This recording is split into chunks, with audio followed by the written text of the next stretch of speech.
Welcome to the Elk Talk Podcast with Randy Newberg and Corey Jacobson. Presented by the Rocky Mountain Elk Foundation.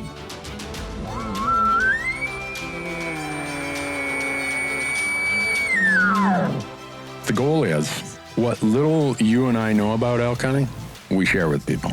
I've got an elk building, it's like 120 yards away. What do I do? First off, the thought would never cross my mind when an elk's being 120 yards away to call anybody on a cell phone. All elk? All the time? Only elk? Only elk. Well, it's us having conversations, so we usually go down some rabbit holes, but If you hunt with Corey Jacobson, you will find the landscape is full of rabbit holes.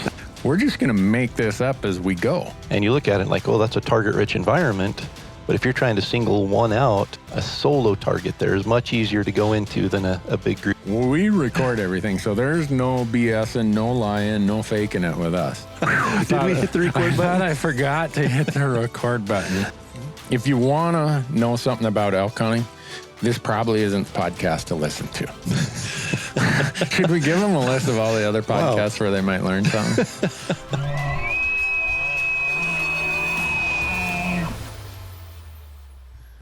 Maybe I don't have my mic set, and that's why Joe's hearing all this bleed over and everything. I don't know. Hopefully not. We'll see. We'll see. But, all right, here we go.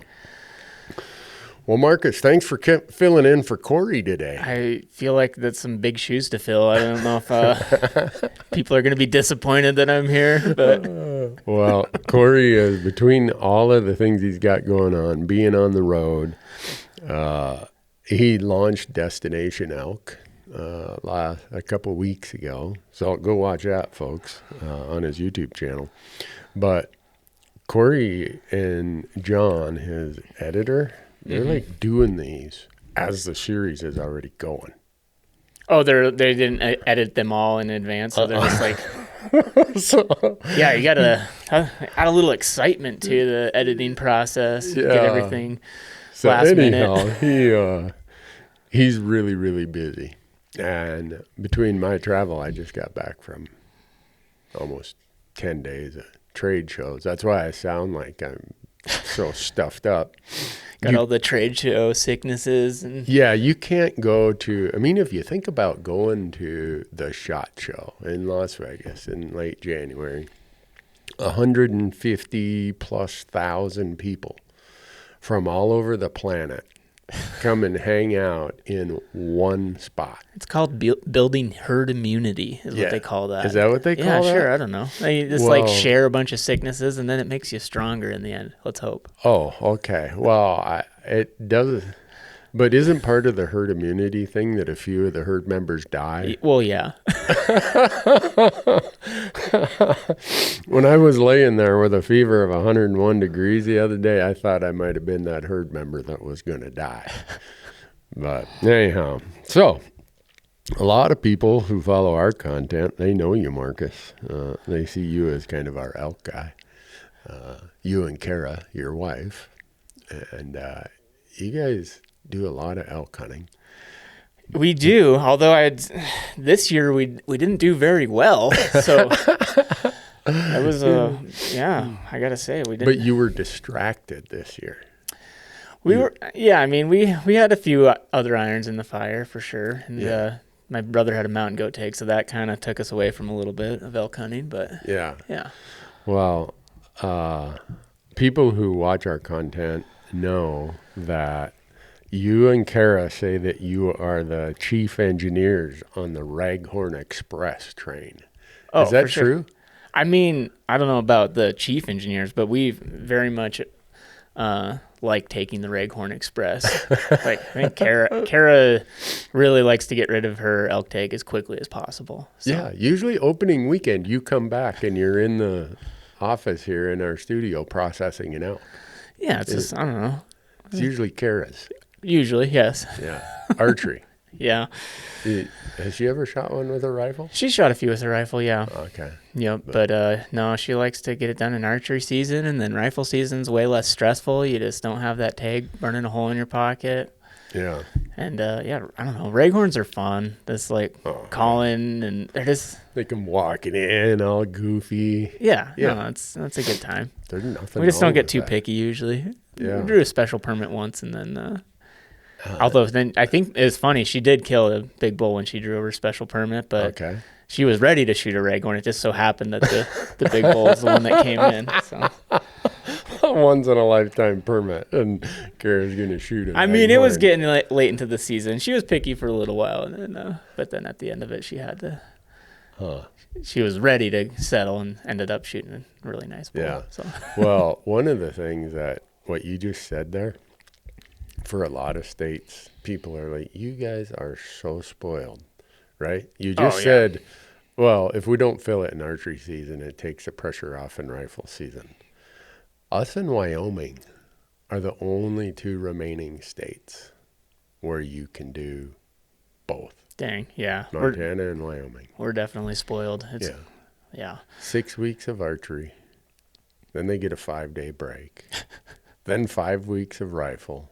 And then they get usually about an 8 or 10 day break. And then 10 days of muzzle. Is it 10 days on the I think traditional it was. muzzleloader season? I want to say it was 10 days. Yeah. The heritage season. Yeah. It's pretty restricted, but still like another late season elk hunt. And then there's shoulder seasons where you know there's for cow elk. cow elk. There's people still cow elk hunting right now. Yeah, some guy called me the other day. Sorry, I haven't got back to you. I've been sick. Hey, you told me you know a ranch where they might be hunting cow elk. So I feel bad that I've been laid up and not got back to him. But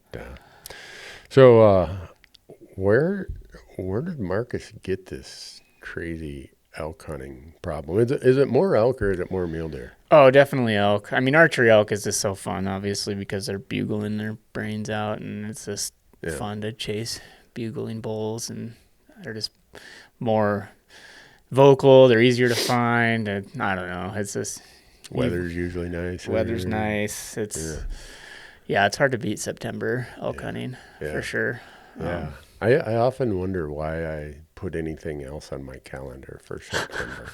Well, it's funny. I was just applying for Arizona and like looking at the pronghorn dates, and like it's like winning the lottery to get a pronghorn tag in Arizona anyway. But it's just like I don't even really want any of these because they're in September. I would prefer to be elk hunting, so I just bought points and like maybe someday I'll want to go pronghorn hunting in Arizona, but not right now. I just want to go on elk. Yeah. Well, what did I do this year? I got myself talked into going with my brother to Alaska for a moose hunt.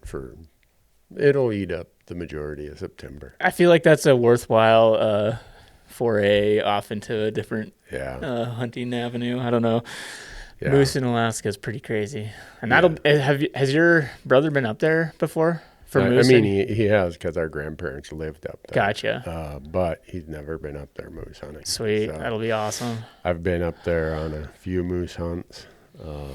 And so it's something that he always wanted to do. And I'm like, well, when are we going to go do it? When are we going to go do it? And you know, he's busy. He's a logger. He's got 4 daughters between raising them and trying to get them through college and get them married. He's a busy guy.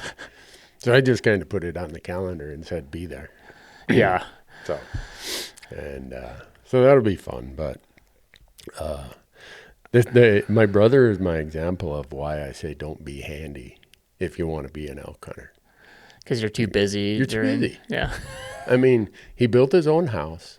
He builds log cabins sometimes when besides being a logger, when it's slow. In fact, he used to have a full-time log home business.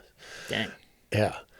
And I'm like, you don't want your spouse to know you are that handy. You don't want your family members to know you're that handy. The reason he hardly ever comes out here anymore is when he'd show up, Kim and I'd have a list of things for him to fix. He's like, I came here on vacation, not to fix your house. That's funny. So, but he doesn't get much time to elk hunt.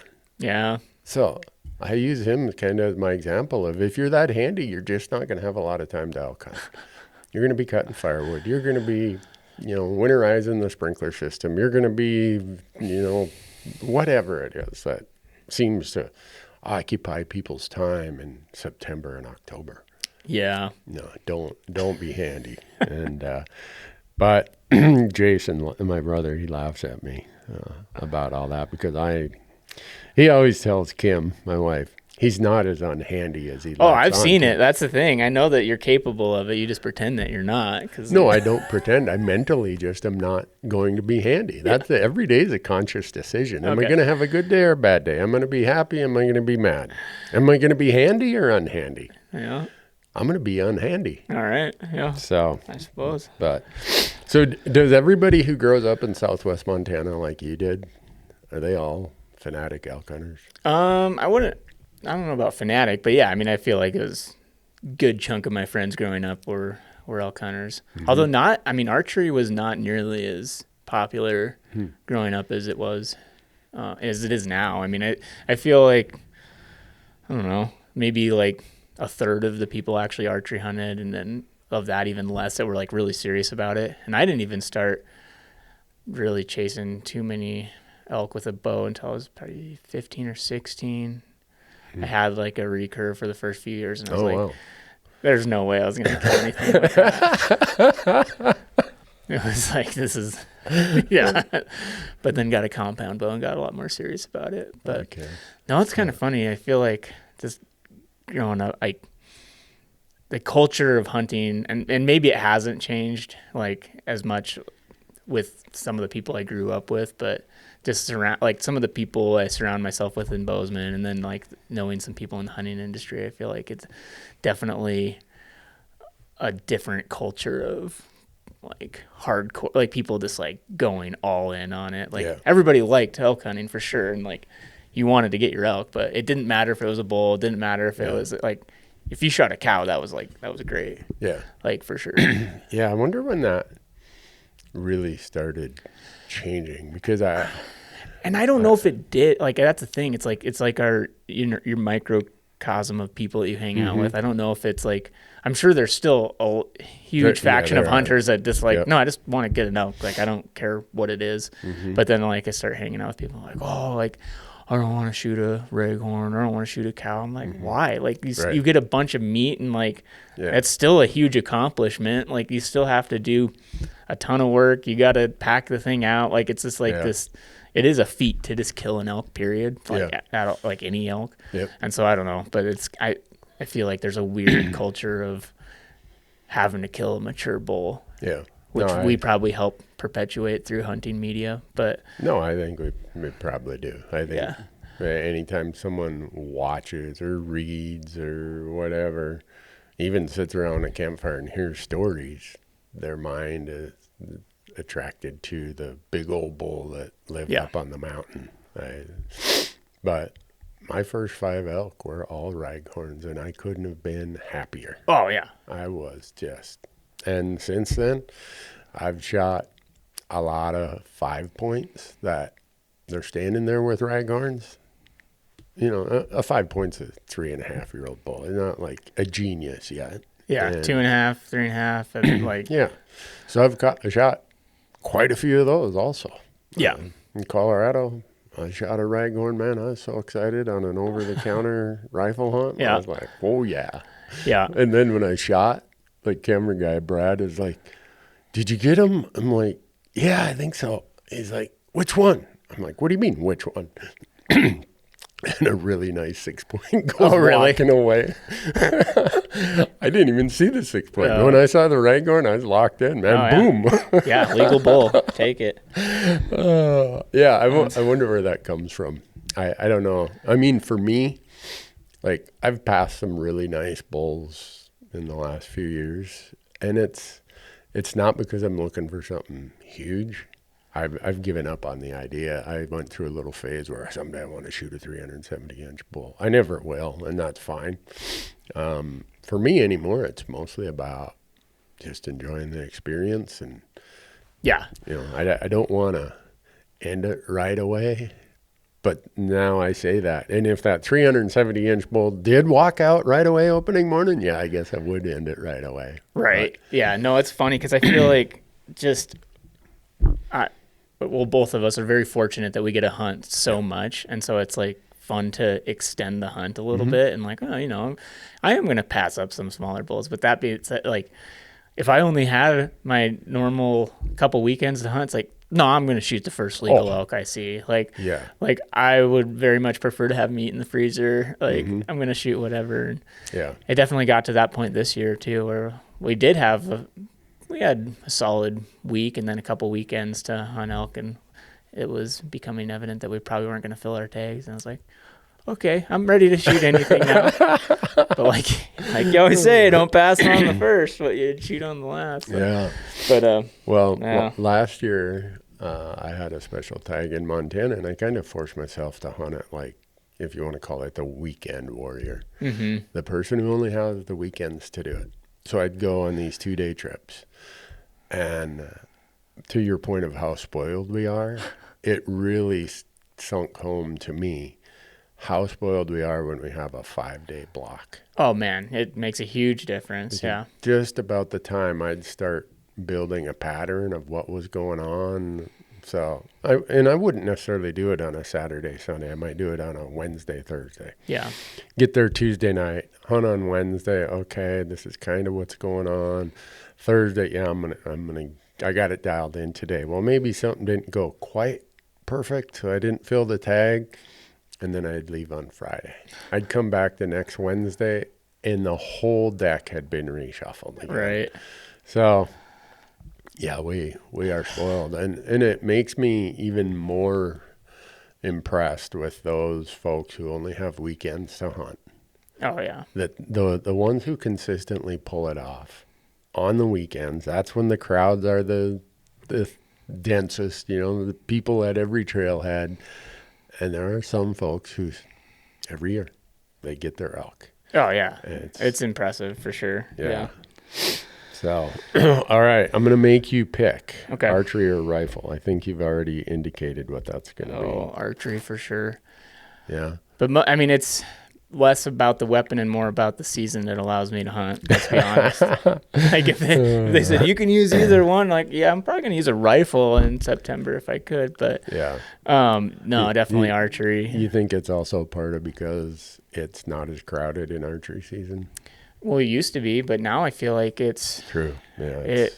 I don't know. It's more, I don't know if it's more crowded, but I feel like it's very similar. Yeah. And I hunted a unit for the first time this year, and I've been kind of doing that the last 3 years, trying to hunt new units in the state that are easy to draw with no points, or few points for a resident anyway. And so it's been fun to hop around and try new spots. And this spot was very crowded in archery season, which was fine because there's so many elk, but it was just a different dynamic. It was a tragedy of the common situation where it's just if I don't go after it, someone else is going to go after it. And so it's just you're weren't waiting for the perfect opportunity because you're I can see 3 other guys on the ridge 2 miles away and they're going to go after him if I don't go after him. So it's just it's, I don't know. And then you watched a lot of elk get spooked for sure. Yeah. Whether it was by us or by somebody else.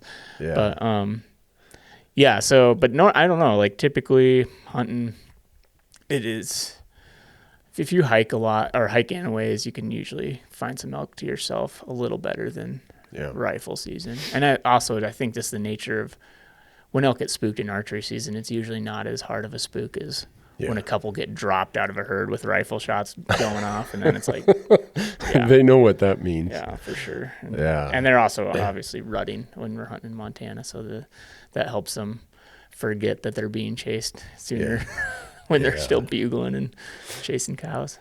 Well, again, all this is causing me to reflect on how spoiled we are because, we got to fight some crowds because in Montana, it's over the counter for residents. But if we want that low pressure, not a lot of competition type hunt, we can apply in other states and kind of be choosy about what units and hunts we apply for. And know that if we luck out and draw every 3rd or 4th year, we'll have one of those hunts. For sure. It's kind of fun to, I don't know, for a while I was trying to get tags in other states that were, maybe mediocre and went on a few of those and it's fine. But then it's why am I leaving Montana if it's not better than Montana? I'm going to stay here and hunt the generals like over.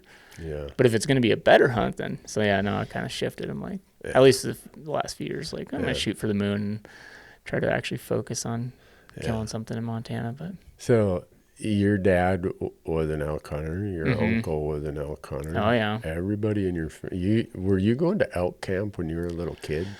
Yeah. I mean, we would definitely like go to elk camp. I feel like it was, like it was kind of still on the weekend schedule, though I never like got it until I was probably later in high school, got to do some like more extended elk hunts where it was like the full camp experience. But sometimes my dad would just take me for like Saturday, Sunday, but then I'd have to go back to school. But then we got to so yeah, we grew up doing an elk camp, and the family elk camp was a big deal. I think they have a tally of how many elk have been killed in these handful of drainages. It's pretty fun. I just like to look back and see how many. I think it's funny because I think the majority of the elk that have been killed at our elk camp, like it's just kind of that general area, are still spike elk, because for a long time it was bull only in Montana. And so like the easiest bull to kill is generally a spike. And so that's what got killed. Well, the reason I asked that is I didn't grow up around an elk camp. Mm-hmm. The learning curve for elk hunting for me was the hardest learning curve of any hunting I ever went through. And I wonder if I had grown up in an elk camp through osmosis, I would have learned all these little things, would have picked up all of this knowledge about habits and tendencies of elk before I even started hunting. Yeah. I don't know.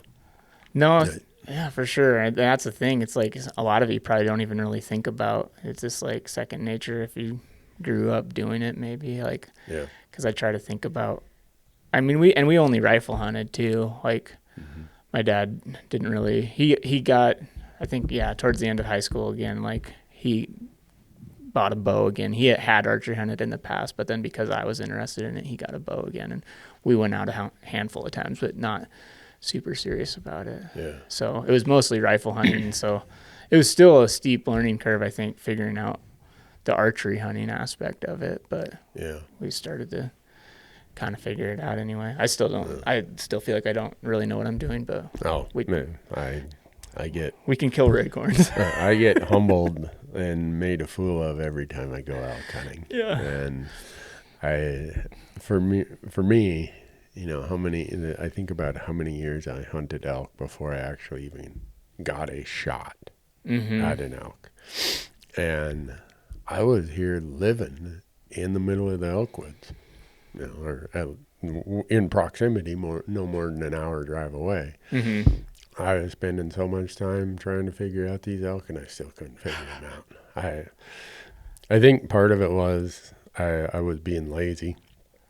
I was thinking there was some sort of trick, some gadget, some doodad that would shortcut the requirement that you become a student of elk. I was also counting on good luck, which, you know, luck is luck. It's going to happen once in a while, but it's not consistent. Right. And so it always makes me think about the people who are just getting into elk hunting. And I'm glad you're doing it, but I hope you got a lot of fortitude, because elk hunting is something I think a lot of people come to thinking it's easy, and then they give up. And they're like, I'm going back to whatever. Yeah, it's rarely easy. I mean, every once in a while, you do get lucky and like find a layup easy elk or something, but generally it's a lot of work. And it's funny because I feel like a lot of people are like, the nature of it is a lot of people are unsuccessful, and like trying to figure out why they're unsuccessful is like, maybe it's because they're not trying hard, but I think there are a lot of people who try hard and are still unsuccessful. And I feel like one of the most common things I see is this people hunting where there aren't elk. Right. Like, and that's just like, it's hard because like any given drainage, like if there's elk in an area or in a mountain range, it's like, there will be elk in that drainage probably at some point during the year. Yeah. Like you're fine. Like, well, there's elk poop here. Or there's old rubs here or whatever. And it's just like, that's great, but that doesn't mean that they're there right now. Right. And so I think people just get so stuck on hunting like a small area, and then it's just like they're not there right now. You gotta find them. Like, and that's the beauty of archery hunting too. Is just like if I don't hear them, then I need to move because they're wherever they are. So there's a bull bugling. If it's September somewhere, there's a bull bugling. Like. They might be more quiet in some places, depending on weather and whatever, but it's just like they're bugling somewhere. So I'm going to go find them. And that's the harder part with rifle too. It's like, okay, they could be here, but maybe they're only coming out at last light. But so that's where it gets a lot trickier in rifle season is that patience in a spot, if you think they're there, can definitely pay off a lot more frequently. But I've definitely... we move around a lot when we hunt. If I'm not into them, we just try to move. So Corey's theory has always been, well, if I bugle in this drainage and I bugle again, I move and bugle again, bugle again, I don't get any response. It doesn't mean there's not a bull there.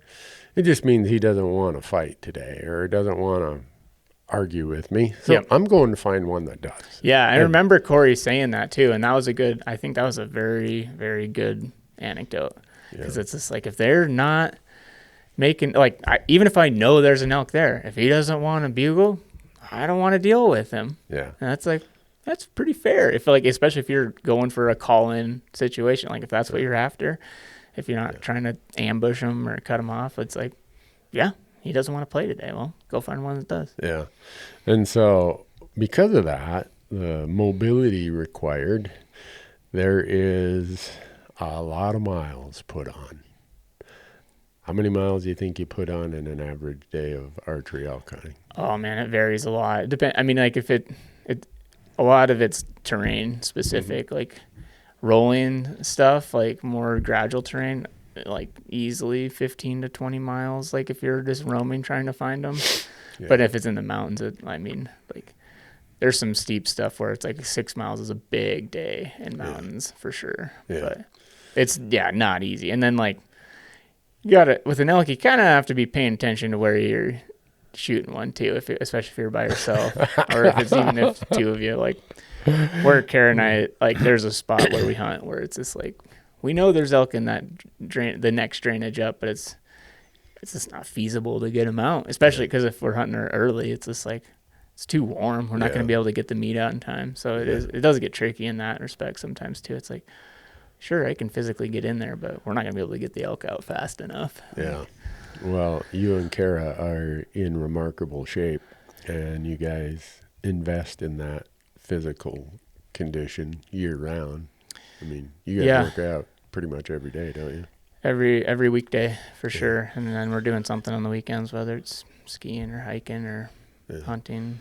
Skiing and blowing out your knee. Yeah.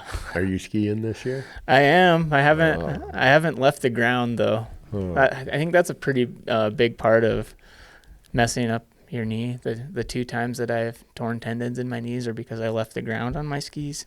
And so I'm just trying to keep it on the ground now. Okay. It seems to be working. I mean, I don't want to discourage you from skiing because I know how much you love it, but watching you walk around last year with the detached patellar tendon and wondering how you're going to go and hunt in the fall, and just a bit of elderly advice. Don't do that again. Yeah, it worked out. It was a fun challenge. I'm just all right, here's a new challenge I got to overcome. Just blown out knee, just figure it out.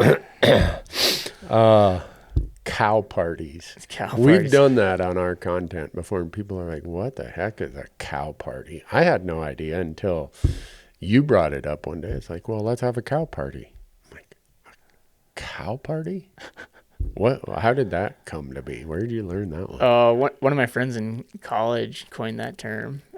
Brian Ham. He was talking about. He's like, you get 2 people and just pretend to be 2 cow elk talking to each other, and so just kind of you're trying to imitate a herd of elk essentially. Okay. And I think it's fun. I think people are reluctant to call to make too many cow elk noises sometimes, but I feel like you do hear it if you go, like especially if you go to Yellowstone or you go to like some place that elk are not being hunted. Yeah. Or if you're just, and I've heard it in areas where we're hunting too. You just get into a herd of elk and like they can be extremely vocal. Like especially if a calf like gets like separated from the herd and you just hear this calf mewing and then like the cow, like a couple cows are calling at it, and so it's just like imitating those circumstances of a calf that's maybe separated, lost calf, and then cows calling back at it. And if you have a couple people just calling back and forth, like, and like, I don't think we've ever called in a big bull doing that. Yeah. But we've called in a lot of Raghorns doing that. Yeah. A lot of spike elk. Yeah. And so it's pretty fun. That time we did it in New Mexico and my Uncle Jimmer was with us. Oh, yeah. One day there were 7 Raghorns and spikes came running in. It was hilarious. Between me and you and Dan, we were all cow calling. But I think that was the first time you brought up the idea of a cow party. And I'm like, okay. Because it was the last day. I was like, yeah. As resistant as I am inherently to the idea of a bunch of people squawking cow calls in one little area, I'm willing to try anything right now. Yeah. And it worked. Well, it was funny too, because like last year when we were hunting those pressured elk, like I tried it multiple times and it just like did not work. And I had basically given up on doing that, like, you know, high frequency cow call. I'm like, oh yeah, these elk are too smart. Like they know better than they come into it. And then I don't know if we bumped some elk. We just saw a couple Raghorns like on a hillside, and it was the very last day that we had to hunt. And they were walking up the hill, and so I just cow called at them to stop them. And they were just looking at me for a long time, and I was like, screw it, I'll give it one more try. So I just kind of started calf calling, cow calling, back and forth. And I was just watching those two bulls' reaction, and then like I turn around and I'm talking to Kara, and then this bull just starts walking in behind us, this little Raghorn. It's like, oh crap, like. Walked into like 30 yards, but we're like not ready at all. No, like we're just both sitting together, like in the open, like this horrible like situation. Like, but I was just like, so I'm like, I'd already convinced myself that it wasn't going to work, and so we weren't even set up, and that was a mistake. It worked. That bull came in, and Kara didn't get a shot, unfortunately. But then it was funny. So like he started kind of trotting off, and then another Raghorn is coming in too. Like, so like we had 2 different Raghorns coming in. When we, of course, we're not set up. One thing I've observed is you and Kara get called in on a lot of elk retrievals. Mm-hmm. And there's times you guys call in some other favors from other people. Yeah. You and I were sitting on a mountain, I think 2 years ago, and we started doing the math of how many elk kills you've been involved in and I've been involved in, and it was some pretty large numbers. Yeah, it was getting up there. Yeah, I could pull out my notes. It was, and I only counted it if it was what was it? If I was there for it getting shot. So I wasn't counting the pack outs. Right. Yeah. Oh, you actually keep track of that. Okay. Well, we were bored on a drive. I think Kara and I were driving like on some like 10-hour drive, and then we just started adding them up for fun. Yeah. Well, we were sitting there glassing. It took about an hour of me reminiscing through each year and each season, and it had to be one that we were involved in when it got shot. But every one of those I learned something on, even if I didn't fill the tag. And I think of the ones that I counted, I think about a third of them I filled the tag. Nice. The rest of them, someone else filled the other 2/3. Someone else filled the tag, and I was with them. Yeah, it's fun just to like go out with people and like I don't know, just be there and help and call or. Yeah. Or someone has a special permit and you get to see a new area, see some unpressured elk. It's like, it's sweet. Like, yeah. And for me, it's pretty much any excuse to be out elk hunting. Okay. Who cares that the septic tank needs pumped today, or who cares that, that whatever problems of the world are weighing on my shoulder. Yeah. I got a chance to go tag along on an elk hunt today. I think that's what I'm going to do. Right. Yeah. And no, I learn a lot from that, and it's just fun. There's a lot of times, like I think about the times where we've done sweepstakes with the Elk Foundation, and we take guest hunters. Pretty much all of them have never shot a bull before. Not all, but most of them, that's been the case. And I don't have any real pressure on me. And I get to be kind of a spectator, like front row spectator to another person shooting their first bull elk. Oh, yeah. And that's really exciting for me. For sure. It's all fun, no pressure. And so I know we're lucky because we get a lot of people who are in that situation, and we get to go do it. Here in Montana, we get to help a ton of people. And so I really enjoy that part of it. And I think elk hunting has that dynamic to it where you almost want someone with you. I get it. There's some people who are just strictly solo hunters, and that's great too.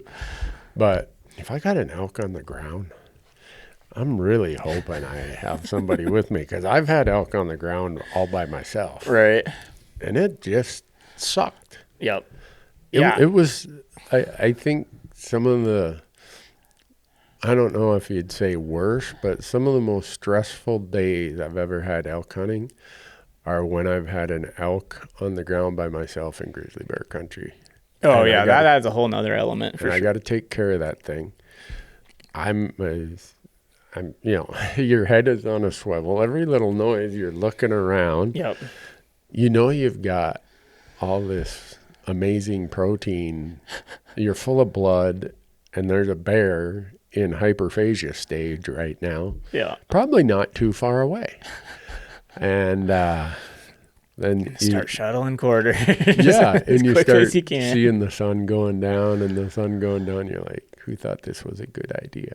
Oh, yeah. So having a partner in a situation like that, one, you can get it processed way quicker. Oh, for sure. It's even having someone to hold legs, it just makes it go so much faster. Yeah. So those experiences were enough to tell me that when I go and hunt some of those spots, I'm not going unless someone else is with me. Right. And if they want first shot, that's fine. Or you just got to have if you start packing out elk for other people, and then repay favors, and like I definitely owe some people right now after my last elk pack out. I called in the Calvary for that pack out. Yeah. And Kara and Caleb came and saved my butt after I shot an elk way too far. But then I don't know, a few elk ago, I shot one by myself. And I could have called people, but I was stubborn. And I'm like, I don't want anybody to know where I was. So I'm going to do this one by myself. And that was dumb. It was so miserable. It was just super steep, too. And so it's like my knees were just trash. Like, I just, after that. Yeah, I don't hunt any places that are that secretive that I'm going to be bashful about enlisting help if I get one. Yeah. And quite honestly, that's my theory is if I can't get a llama in there, I probably shouldn't be hunting in there at my age. Yeah, yeah. I mean, young guys like you, I get it. You can do that, but not me. I'm beyond that at this point in my life. So, your off-season routine, a lot of working out in the morning, weekends. Yep. You guys are in the mountains every weekend. Are you guys scouting for elk when you're doing that? A lot of times, yeah. I mean, it all depends. If it's, like this time of year, we're usually skiing, which involves some hiking, so that like helps keep in shape. But then we'll like go shed hunting in the spring for sure. I don't get too serious about it, but it's just like hiking, and I feel like it's hard to replace actual hiking for just staying in shape for the hunting aspect of it. And then like we'll backpack a lot in the summer, and I think that's really helpful. And I'd say if you ask Kara, probably tell her that it's not elk scouting. Like we're just backpacking. Okay. Like that's not. There's no side quest of. All right. She doesn't listen to the podcast. So she knows. She doesn't need to know. She's like, wait, why are we here? Is there like a lake we're going to? And I'm like, no. Like, well, so why are we up on top of this mountain? I don't know. I was kind of curious. I always wanted to see what was up here. Why do you have a spotting scope? Like, I don't know. But no. So we mix it up. We'll do some just strictly fun backpacking stuff where it is like mountain lakes and stuff. But it all I'd be lying if I wasn't saying that in the back of my mind it's to help be in shape for elk hunting. But that's the one thing for during the weekdays, like the gym programming has been extremely helpful for packing weight, especially. Like it's one thing just to like maintain like a base level of fitness, but then like especially just being a smaller guy, like I'm just not that big, and like so all the weight training, like putting on extra muscle has helped so much for carrying out quarters. This is like now it's not an issue. Yeah. Like, I feel very comfortable carrying out quarters, whereas before it's just like it's taxing. Like it was just you know a lot of weight to throw on. Yeah. For sure. But the folks at Mountain Tough want me to do another course. You're gonna be a model for talent, because talent. That's right. Yeah.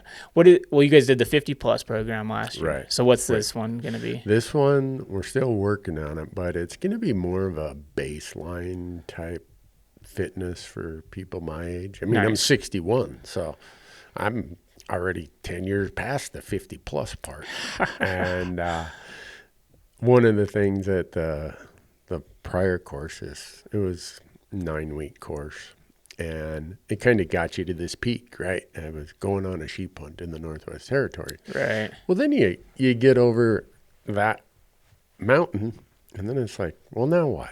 And so you kind of slowly drift back. So I just think there's a ton of people my age who drive a desk for a living, or maybe run equipment or drive a truck or whatever, who are looking for something that's just, all right, what's something that doesn't bore me to death, is going to be something I can do on an app. Don't need to go to a gym, all this stuff. And so, well, just having programming done for you, like for years I was against it, where I guess not necessarily against it, but I wasn't willing to pay somebody to like tell me what to do. And then like I would go, like even when I did start going to the gym, I would like go there and I'd stair climb, and I would like do like some lifts, but I didn't have a whole lot of like, I just do the big compound lifts and stair climb. And that was like my gym activity, and I would just do that over and over again. And then you kind of get bored of it, and and then also it's like, realistically, like, are you pushing yourself? Like, is this like well-rounded or not? And then started going to the Mountain Tough test programming, and it's just like having something programmed. And like the biggest thing for me too is like I go early in the morning, like before work, and like my brain is just not firing all the way, I feel like. And so when it's just already done for it, like you don't have to think about the programming, you just do it. And you just like it is. Yeah, at this point in my life, it's definitely worth it. It wasn't before, but it's just like, okay, it's nice just having somebody tell you what to do. Like, it's just, it's just mindless, like you just kind of get in the zone and give it 20 more years, and it'll be even worth it to you even more to have somebody on an app telling you what to do every day. With full confidence that they're doing it with design, and you don't have to wonder, well, is this helpful? Am I overlooking this? Am I overlooking that? And so, I don't know. But when I went and told Kim, my wife, hey, there's this group, Mountain Tough, they want me to be talent in a workout series for 9 weeks, I think she laughed for at least 9 hours. Like, you? What? An accountant that drives the desk for a living? I'm like, gee, honey, thanks for the vote of confidence. But, so a lot of people who watch our content and people who listen to this podcast, they know I've got a bum liver. But one of the comments we often get on videos is people see you walking And they're like, what is up with Marcus's foot? I got all sorts of problems. Yeah. Yeah. What, So it's like it's not like a full drop foot, but a partial drop foot. Basically, like on my left foot, I can't lift it up and out. I can lift if I lift up on that foot, it just like tucks in, which just causes it to flop around kind of when I'm hiking, and then I just roll my ankle constantly. So it's annoying, but I've learned to just adapt. And generally, if I'm side hilling, I just try to put my right foot downhill. Yeah, so if you see us side hilling around in a circle, it's because Marcus wants his right foot downhill. Especially if I'm by myself, I will strategically navigate the landscape to keep my right foot downhill. Like I'll like walk up one side of the ridge and walk down the other side because of that. Yeah. Like it's like at some point, even like a slight side hill, it's just like easier to almost have the right foot downhill than to be perfectly flat. Like I'll roll my ankle less on a right foot downhill than flat, which is funny. But that came from a back surgery you had when you were a kid, right? So I was 15 years old and had a back surgery. Like it wasn't from an injury, it was just a condition. Spondylolisthesis is what they called it. But basically my spine was out of line, and so they just lined it back up, threw some screws and plates in there, and then that popped out. So then they had to go back in and do it again, and put more screws and more plates in there. And just in the process, 20 years later, it's just, I don't know, seems to be fine. And other than the drop foot. So it's just like, it's a nerve damage from the surgery, and back feels fine though. So that's good. I mean, I'm waiting. It's coming. I know the day is coming that something like, because I can feel like this, there's like a screw in there that this continually like moves further and further out, which is probably not good, but it doesn't hurt. But the condition was that your spine was kind of offset, right? Right, yeah. And if it would have slipped? Yeah, that was the thing. They wanted to fix it. Basically, if it would have slipped, it could have ended up paralyzed. So it's just like, we want to preemptively fix this. Yeah. So that was another fun challenge of life of how long were you bedridden with that? It was a long time. It was almost not quite 6 months, but like it was like straight up on the bed, like could not move for a long time. Like I think I was 160 pounds almost before the surgery, and then when I finally stood up for the first time, stood on a scale, I was 98 pounds. Wow. Just like lost all my muscle mass. Atrophy of the nth degree. Yeah, it's crazy. So then just like waddling around on a walker for a long time, and then finally slowly built back muscle. Wow. But it makes you appreciate the outside once you after doing that. In the scheme of things, I mean, it's like very lucky, very grateful that like it could have been so much worse. So it's like just happy it worked out that way. And then of course knee surgeries, breaking my arms. Like I've had plenty of fun. Yeah, when I was 9 years old or 10 years old, I got diagnosed with a hip condition called Perthes. It's where your ball and socket joint, the ball grows, but the socket doesn't. Crazy. And so the nerves, it's just grinding. So my hips were killing me. And they take me to the doctor and do the x-rays. They're like, well, you have Perthes. So I had to be on crutches for 2 years. And I think about when you're in 4th and 5th grade, you want to be playing football and doing sports and running around with all the rest of the kids, and I'm hobbling along on these crutches. So I was even more active when I was 15 like you were, and if you would have told me I had to be bedridden for an extended period of time when I was age 15, mentally I don't know that I could have dealt with it.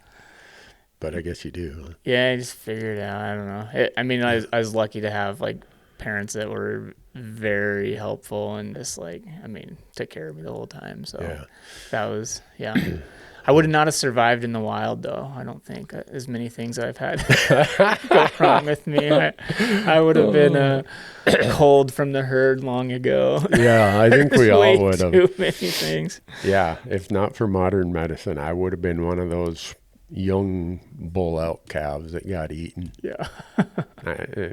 My hips, I couldn't have kept up with the herd, and a bear or a wolf would have said, I think today's the day we'll go eat him.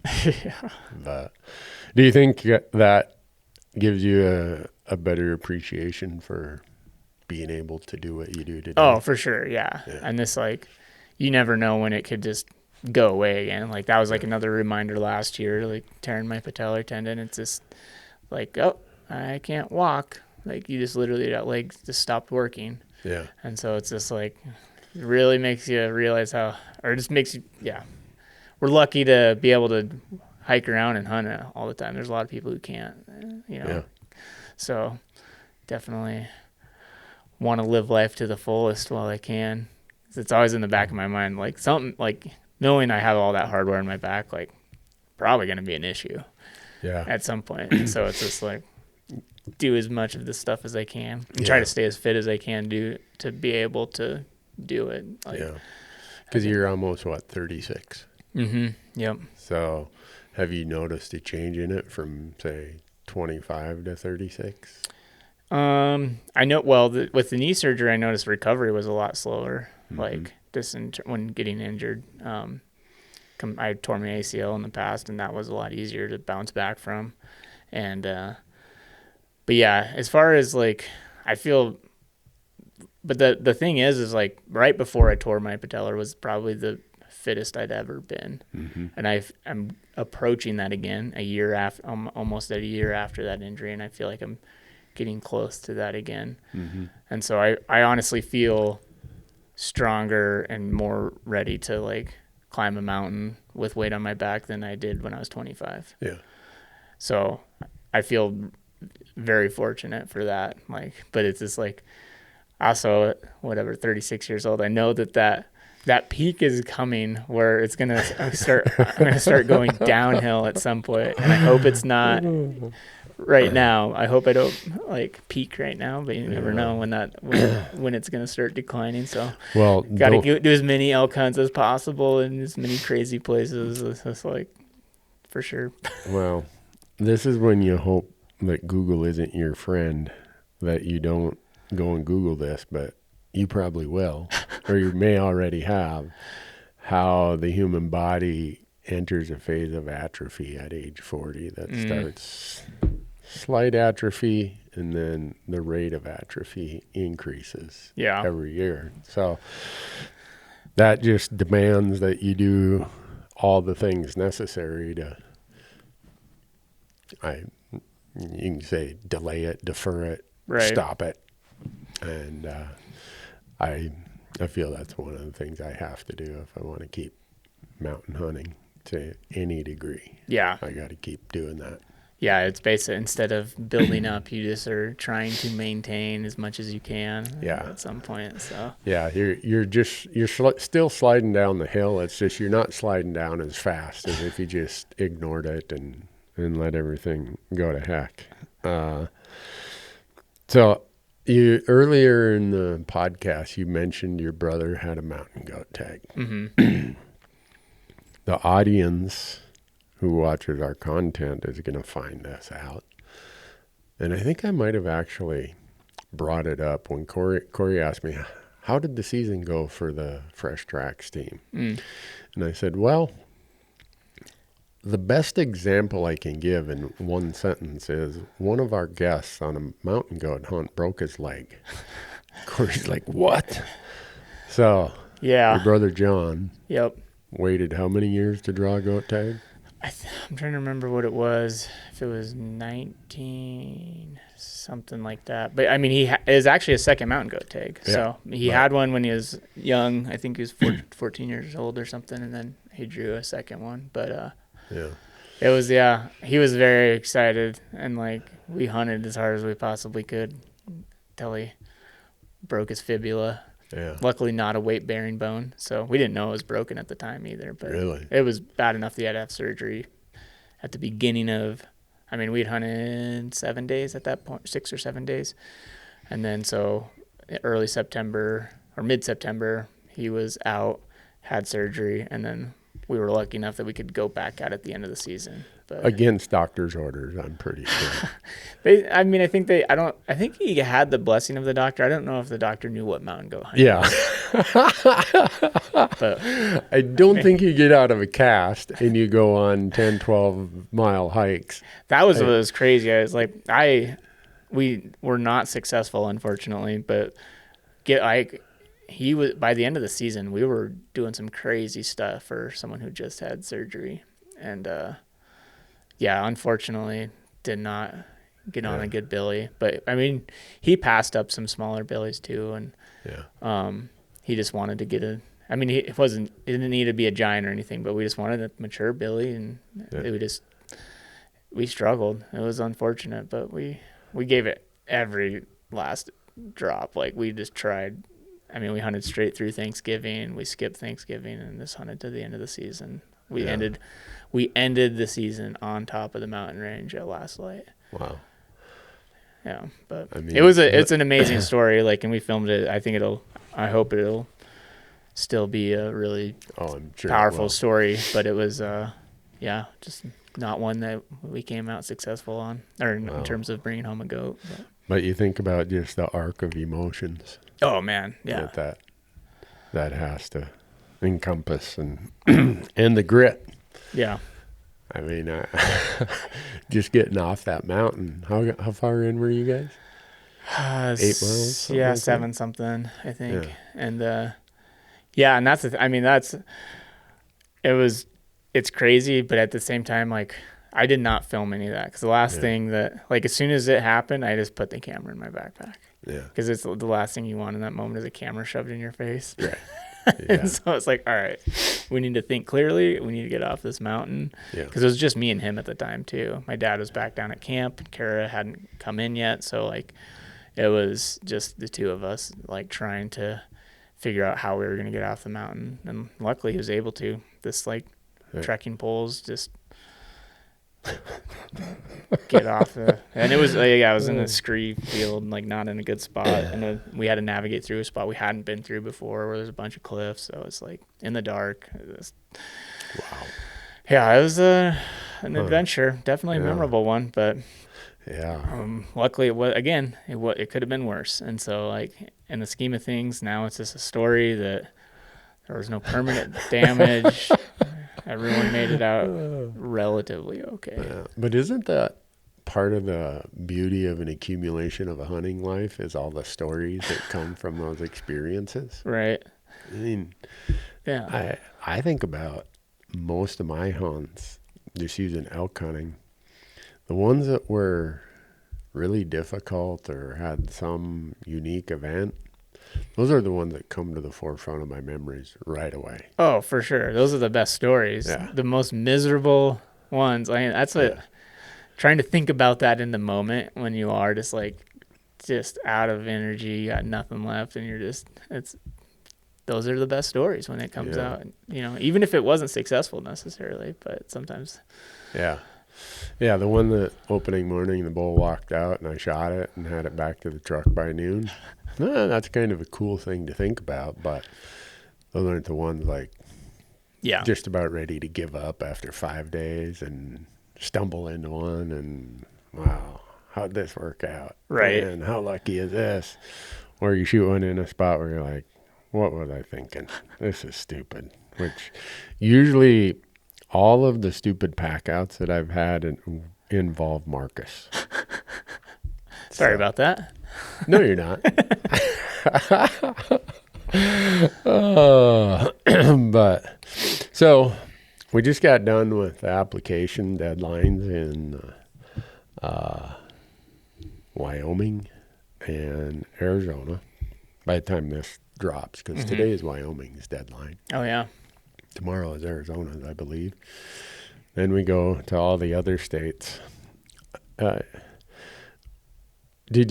Growing up, did your dad apply in other states? No, but that's also the thing. We were pretty fortunate in Montana, and that's what I'm also realizing now. Is just like, it's fun to go to other states, but, like, we have so much opportunity in Montana. Yeah. I mean, like you said, we have so much, like, we can archery and rifle elk hunt. We can hunt whitetail and mule deer every year. You can hunt antelope every 3-4 years now, probably. Used to be probably every other year. Yeah. And upland birds, waterfowl. Yeah. We're pretty spoiled. Spring and fall bear over the counter. Yeah. I mean, right now we could be wolf hunting if we wanted to. Yeah, wolf hunting. You make sure you remember to buy your wolf tag. Yeah. Because apparently I always buy all my stuff right when it comes out. Uh-huh. And so I did. I bought all the tags that were available, and then we were hunting and archery season. To be fair, I also didn't even have my bow with me because we were helping some friends. We were just hunting with them, and then we had how many? It was like 12 wolves, 12 or 13 wolves come in to within 30 yards of us, and not a single one of us had a tag. I looked at my phone because I have like the e-tags on my phone, and I was just like scrolling, and I'm like, no, I don't have one. Dang it. But it was because like the wolf tags didn't come available until after the fact, and so like I'm like, I bought everything that was available to me. I'm like, I didn't buy a wolf tag, and so we had all these wolves. Yeah, what wolf tags become available? Is it July 1st? I don't even remember. Something like that. Because wolf tags and trapping licenses, I've had the same thing happen with my trapping license, where it runs on a July 1 to June 30 year. All of our other licenses run from March 1st to February 28th. So there's a gap from March 1st to July 1st. You can't buy a trapping license. You can't.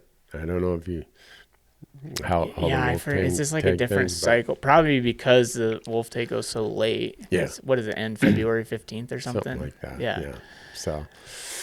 Yeah, so a lesson learned there. That was but it was such a cool experience. Like, I mean, it would have been sweet if we could have arrowed one of them, but it was crazy to have a pack of wolves just coming at you. We just calf called them in. Sat there. It's on the Fresh Tracks Instagram if you haven't seen it, but it's pretty crazy. Yeah. No, I had a lot of comments on that also. Why weren't there bullets flying? Because it's archery season. Well, I responded to quite a few of them. I'm like, well, it's archery season. Well, there would have been arrows flying if we would have had a tag. Yeah. But some of the comments are pretty funny. But the point of all these out-of-state application things is, I would say in the last 30 years, and I'm part of the wave of people who started doing that. When I was 30, I said, if I'm going to hunt as much as I want to hunt, I got to start applying in other states. So in 1995, I started applying in other states. And yeah, I kind of got in early. Mm-hmm. But that still put me, I don't know, I'm behind in Arizona by like 5 points on sheep. So I'm never going to draw an Arizona sheep tag. Not the end of the world if I don't. But the reason I asked if your dad had done that, my dad never even hunted out of the county. Oh, really? Yeah. Mm-mm. My dad's like, you think I'm going to Itasca County deer hunting? You're crazy. I'm staying right here in Coochiching County. If you would have told him, hey, you want to go to Montana deer hunting? He'd looked at you like you'd lost your mind. That back then, that tag probably cost $80. I ain't doing that. And so just that, I think as society has changed as far as mobility and just sharing of information and everything else. Oh, yeah. It just has increased the number of people who are applying in multiple states. Yeah, for sure. Yeah, and my dad does it now. I mean, we hunt multiple states this year. So, it was... Yeah, and I think that's where I try to put myself in the shoes of, if I still lived in northern Minnesota where I grew up and lived the first 19 years of my life, how would I view this whole Western hunting thing? How would I view elk hunting? I get to view it through a pretty spoiled lens. Right. Living in Montana. If I lived in Wyoming or Idaho, I'd probably be looking at it through a pretty spoiled lens. Mm-hmm. And so I try to be appreciative of the complaints that you hear of the guy who, would have been me if I would have stayed there. Yeah. And wanted to go, but because I'm a non-resident, I don't get to go as much as the people who live there. Right. No, and that's, I mean, I go back and forth on that all the time because it's just like, you could make an argument that, like, if you live in Montana or Wyoming or Idaho, like, you're potentially sacrificing like a higher paying job than if you lived in another area. In exchange for you're a resident of that state, you kind of are spoiled in terms of what you get for hunting. Yeah. I mean, like Alaska is like a really fine example of that. Like you just don't even get to hunt a lot of those species in Alaska unless you're with an outfitter or a guide. Yeah. And so, that's like I really want to go hunt Dall sheep in Alaska. Like that would just be like my dream to do that every year. Mm-hmm. But I could if I was willing to go become a resident of Alaska. Right. But I haven't been able to. I'm not willing to take that step, and I like accept that. You know what? I'm not going to be able to do that. If I was really dedicated, and I would figure out a way, or But I'm just not dedicated enough to move to Alaska to hunt Dall sheep. When I moved to Montana in 1991, I was working for a national CPA firm. I walk in and I tell the managing partner, "Yeah, I'm leaving," and he just gets like, what do you mean? You just came back from national training and you were one of the top scorers. And I'm like, yeah, I know, but he could have offered pretty much anything to me. And he said, well, is it something we did? Or I'm like, no, not at all. I said, if you could figure out a way to get me an elk tag and a mule deer tag every year living here, I'd think about it. Mm-hmm. And because it wasn't the money. Kim took over a 50% pay cut to move here, and I took, the guy I went to work for said, here's what I can pay you as a base salary, but if you want to work, a lot of extra hours, I'll pay you a percentage of collection. So for me to keep my salary the same, I had to work about 25% more hours. Gotcha, yeah. So I was at the legislature one time, and one of the legislators said, why are you so worked up about I think at the time it was $12, a $12 elk tag? I'm like, you don't get it. I said, I've made an affirmative commitment to move here. This elk tag between me and my wife is costing me about $15,000 a year. Mm-hmm. And that was in the 1990s. Mm-hmm. So people who elect to stay here and not move away because they love elk hunting, a lot of folks think, I can't believe you only pay $20 for your elk tag. And quite honestly, I can't believe we only pay $20. Yeah. But really, even if the price went up to $200 for the privilege of being able to hunt elk every year like we do, a lot of Montana residents in opportunity cost are paying tens of thousands of dollars for that elk tag. And that's, like you said, that's a conscious decision we make. Just like if you wanted to move to Alaska so you could Dall sheep hunt every year, that would be a conscious decision you make. And I know if you're not living here, you're going to look at it differently. Fully understand that. Yeah, for sure. And a lot of people will ask me, well, why do you go and volunteer for all these out-of-state fundraisers and help this group in Nevada or this group in Wyoming or whatever? Because I view us all kind of joined at the hip. I'm a non-resident in those states, but the more I can help those states put more critters in the field, the more the more total tags could be available, which means whether it's a 10% or Wyoming 16% elk tags or whatever, you apply that percentage to a larger number of tags, and that's more tags for non-residents.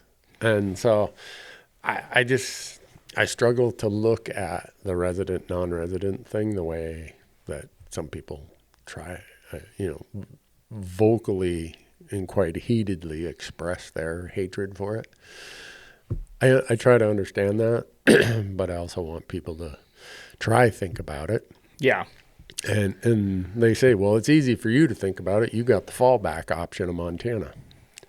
I do. I don't know what to tell you. And I feel like it's probably going to continue to move down the path of being less fair to non-residents and absolutely more fair to residents. It just seems to happen in most of the states, whether it's less allocation or different seasons. Even for like bird hunting, they're starting to do stuff where non-residents can't bird hunt in certain areas, like depending on the state and regulations. But honestly, it's like some of them maybe I would disagree with, but it's not like a hill I'm going to die on. It's just like, and again, people are like, well, you're privileged saying that from Montana. I'm like, yeah, I am like, Right. I mean, with your film degree, you could go somewhere else and make a lot more money than you make here. Yeah, and that'd be miserable, but But I'm glad you said that, because that's the whole point, right? Yeah. You, and it's not always about the money, right? I get it that sometimes maybe you're taking care of an elderly family member, so you couldn't move if you needed to, or your local economy got depressed and you're upside down in the mortgage on your house or whatever. I mean, there's a lot of reasons why people can't be as mobile as the off the cuff. Well, if you don't like it, move there. There's just way more reasons for why people can't make that decision. Yeah. But when you make the discussion and the debate all about the cost difference, well, then it is how much do you like hunting? Suck it up and move there.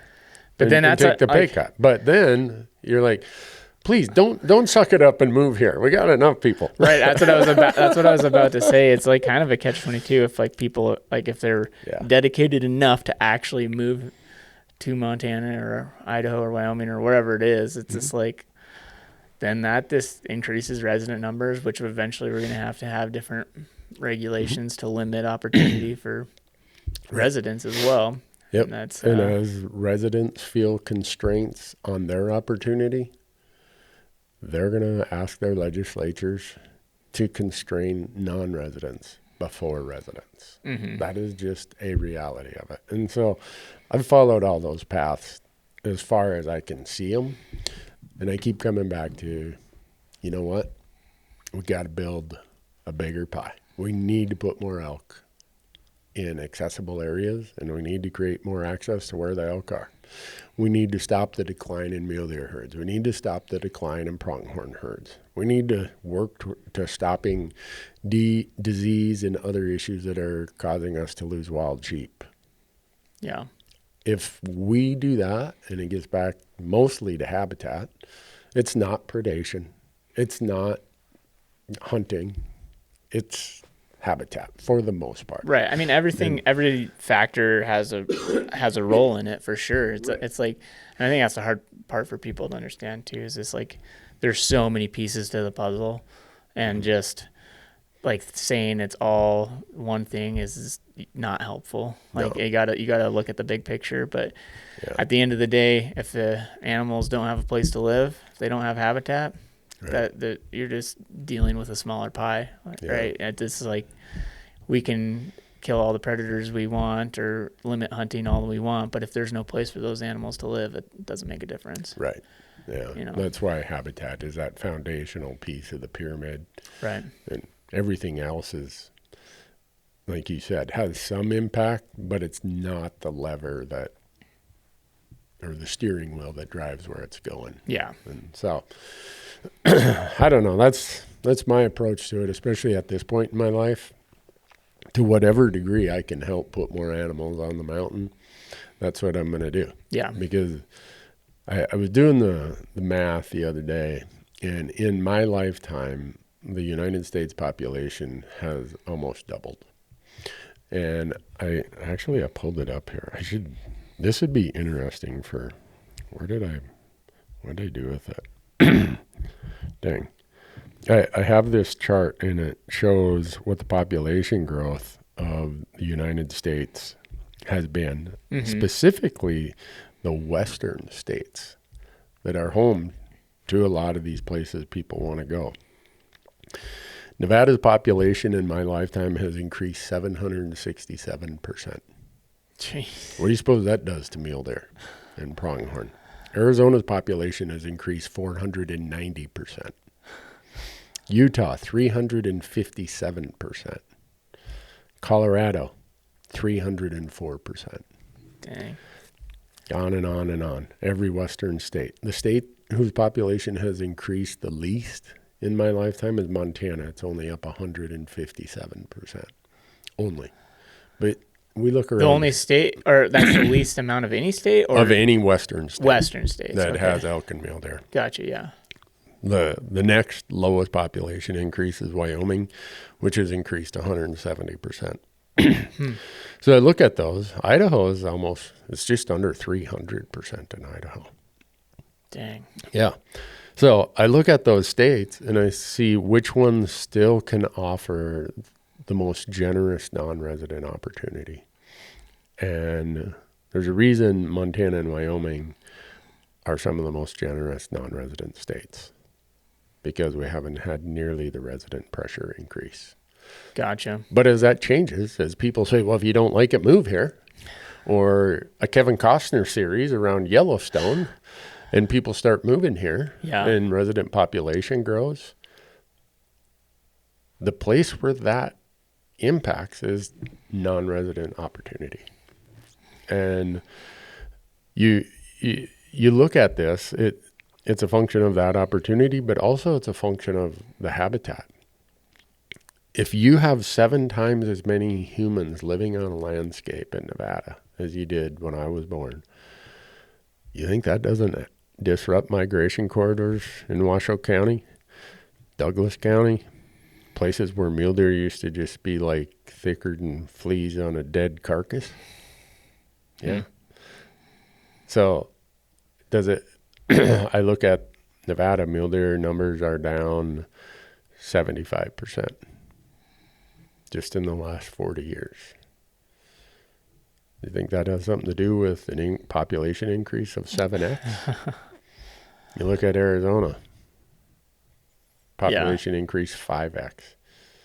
You think that they're able to grow elk numbers that stay in proportion to that? No. If anything, elk numbers are going to go the other direction. So all of this gets to the point that as these western states grow in population, habitat suffers. As habitat suffers, the herds get smaller, but yet now you got more residents wanting their share of that smaller herd. And it's an unfortunate outcome. I always I want every state, if I was king for a day, every state would have at least a 10% allocation to non-residents. Gotcha. At least. There would be none of this. Oregon has 2% or 5%. North Dakota, I mean, if I was king for a day. Do you think there's like a happy medium, like where you're still letting residents have ample opportunity, but then, I mean, give me some, like, I guess non-resident, like having allocation to non-residents, like then you have more of an interest in that state. Like to me, I guess that would be one of the biggest pros of like having non-residents having a decent chunk of the pie is this, like they have buy-in. They feel connected to that state and care about issues that are happening there. Yep, that's my theory. Yeah. Whether or not that's true or not, I'm just using my own life experiences. The reason why I am way more interested in the cause of desert sheep in Nevada than I am the cause of moose in North Dakota is because I have 10% of the sheep tags in Nevada get allocated to non-residents and 0% of the moose tags, even though North Dakota has more moose than a lot of western states, 0% of them get allocated to non-residents. Gotcha. Yeah. And inherently, I'm happy that there's that many moose in North Dakota. I'm great. Good for you guys. Yeah. But if you called me and said, hey, will you volunteer for a moose project in North Dakota or will you volunteer for a sheep project in Nevada? I'm going to Nevada. Right.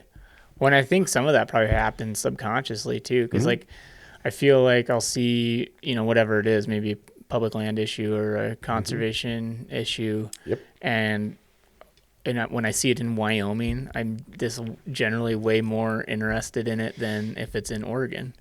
And both of them have their fair share of problems, but it's just like I've only got to hunt Oregon, a handful of times for birds. I've never been able to hunt big game there. And so like Wyoming, I've been able to hunt multiple times. Right. And so it's just like something about that. Yeah. It's just like more, I don't know, just more attracted to the issues in Wyoming. Right.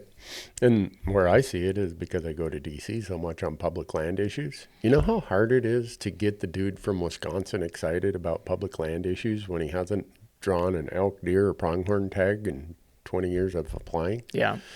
And I get it. Some people say, well, it's our public land and that's still, you should still be concerned about it. And they are concerned about it, but they're not that concerned about it. Yeah. And so in my mind, when I say that minimum 10%, I'm thinking about that through the lens of my life experiences and the feedback we receive, that I've received, about how do you keep non-residents interested? Because I view us all in the same ship together. And yeah, the realities are the way our country is designed. It's a state-based system, but yet we have a lot of the habitat that's a federal system. Yeah. That's the complexity we deal with. So given those sideboards of those complexities, what's best in the long term for hunting, for the funding that hunting needs, whether it's license sales, whether it's conservation and volunteerism and advocacy. Yeah. That's where I'm at. And I know everyone else is going to have a different view of that. Yeah. I get it. Yeah, it does make sense. I mean, if you get to hunt a state every few years versus having to wait 10, 15 years, like realistically, you're going to hunt once, twice in your lifetime in some states. And it's just harder to carry. Even just like the overall awareness of like, if you know you're going to draw an elk tag every other year or every 3 years or something, you're more likely to look at maps and just being fed algorithm based content realist too. It's like, oh, I'm typing in Wyoming, looking for Wyoming stuff, and oh, there's some issue. This guy's trying to sell a bunch of state land in Wyoming. What is this knucklehead doing? Right. And so you're just a little more involved, you know. Yeah, the state I hunt the most, other than Montana, is Wyoming. One, geographically, it's right next door. Two, it's not that restrictive as compared to some other states. Right. So I subscribe to publications, Wyophile. It's a complete independent journalist outfit in Wyoming. Why? Because I have a lot of interest in what's going on in Wyoming. Yeah. I'm going down to do a big fundraiser for them in March. Why? Because if I want more deer in Wyoming, which means hopefully more non-resident opportunity, I'm all in on that. Let me know when I got to be there. Yep, for sure. And so I just use my own personal examples to try think about it. And I know there's never going to be a perfect solution. I know anything in life, you're not, what's the old saying, you can please some of the people all the time, but none of the people all the time, or however that goes. I get that, but what's best for hunting and what's best for the wildlife? Right. And I think having non-resident advocacy is huge. Absolutely huge. And I know a lot of the residents of Western states are going to be like, shut up, Newberg. Well, I'm not going to shut up on that. I'm sorry. Send us an email at elktalkpodcast.com and tell me all that's wrong with my logic. But for right now, that's kind of where I'm at on it. But well, Marcus, thanks for filling in for Corey today. Happy to do it. And I apologize to all the listeners who had to listen to me instead of Corey.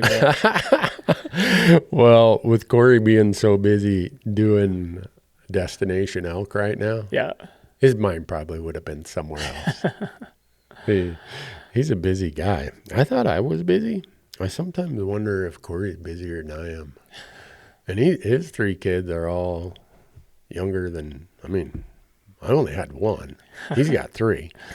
Mine's older than all of his, so it's like, doesn't matter at this point for me. For him, he's still trying his best to be a good parent. Me, I've given up on being a good parent. I've already, whatever influence I was gonna have already passed me. So, but anyhow, appreciate you being here, folks. Thanks for listening. And I'm gonna go take some more antibiotics, see if I can get rid of this. My computer is clicking and beeping here. What? Yeah, it sounds like you're getting some Slack messages. That means people are working. That's good. Oh yeah, that's right. It's 9:30. The crew finally showed up, so now I'm getting a bunch of Slack messages. Yep. Okay. Well, anyhow, we've solved a lot of the elk world problems, Marcus, and we're going to let the audience go. All right. Well, thanks, Randy. Yeah, thank you.